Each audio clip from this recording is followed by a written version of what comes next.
اعوذ باللہ من الشیطان الرجیم بسم اللہ الرحمن الرحیم اللہم صلی علی محمد رب اشرح لی صدری ویسر لی امری واحلل عقدۃ من لسانی یفقہوا قولی۔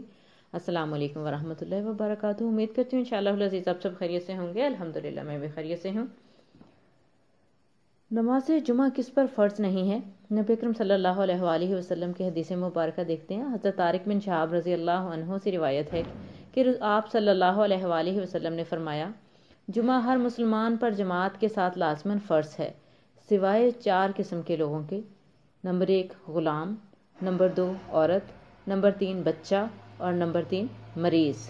یعنی غلام، عورت، بچہ اور مریض پر نماز جمعہ فرض نہیں ہے، اس کے علاوہ تمام لوگوں پر نماز جمعہ فرض ہے۔ ابو داؤد نے اس کو روایت کیا ہے۔ اللہ رب العزت ہم سب کو نیکی کی توفیق عطا فرمائے اور اپنی نمازیں وقت کے ساتھ پڑھنے کی توفیق عطا فرمائے، اور ہمارے مردوں کو خاص طور پر جمعہ کے ساتھ باجماعت نماز جمعہ ادا کرنے کی توفیق عطا فرمائے۔ اپنی دعاؤں میں مجھے یاد رکھیے۔ اجازت چاہوں گی۔